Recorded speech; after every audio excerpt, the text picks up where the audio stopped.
Well, hello everybody, welcome back. It's Teresa with Indigo Moon Arts, and I'm in the process of creating the potion bottles, the elixir bottles, magic potion.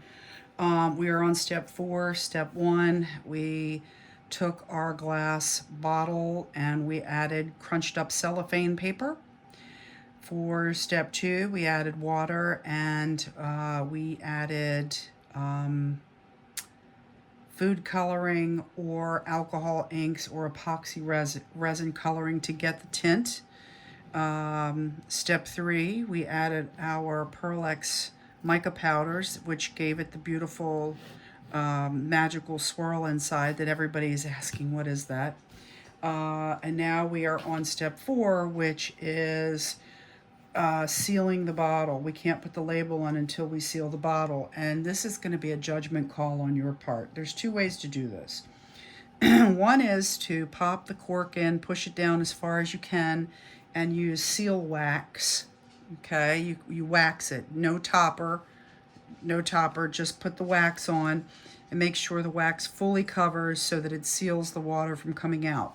If you look at potion bottles for sale on Etsy, that's most what they do. However, I wanted to put a topper on mine, and in order to put a topper on mine, I didn't feel as if these would work as well because cork, I don't know. So I actually buy these from Amazon. They are plastic wine bottle toppers. So when you open a bottle of wine, you have a sealer, it's a wine, and then I will use this instead. Now the seal is not good. So even on a wine bottle, you'll notice they cover the cork, right? So I'm not 100% on the way that you choose to do this, but keep in mind, so far what I have is successful. But you're going to have to use the wax either way. Use a topper, don't use a topper. Use the cork and use wax, however you want to do it. But the bottom line is what seals the liquid inside the bottle is the wax seal. I don't know another way to be able to do it, ship it, move it without the water coming out. So what I do, and you don't have to do this, you can use the cork, which is fine. I think maybe we'll do one of each. Let's just do it that way.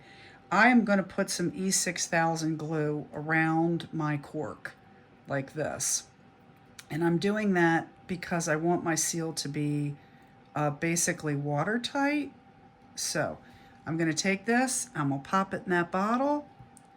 That's going to give me some extra layer of caution here okay, so that's one. Now the second one, I'm going to do the same thing. I'm going to put a nice thick layer. Can you see how thick? All the way around this. It's not quite an eighth of an inch thick, but that's what I'm doing. I want a seal. Okay, now that's good.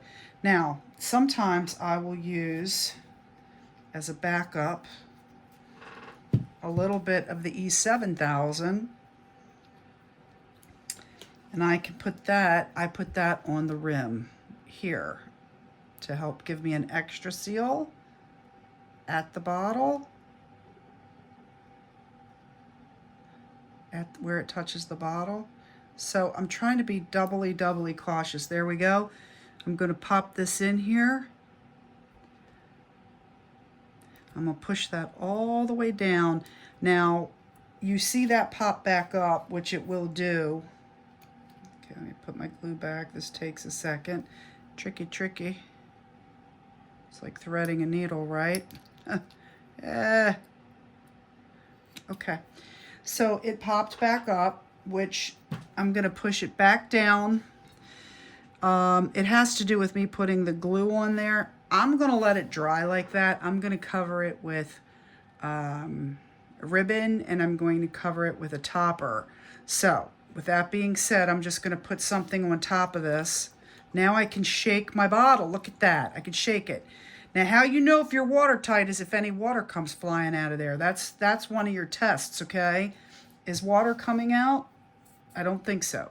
Anyway, I'm going to put something on top of that, just to another bottle. That probably won't work. Something heavy. It looks like it's sealing pretty good. I'm holding it down. Okay, and then we have this. Now, so far so good. This is pretty good too.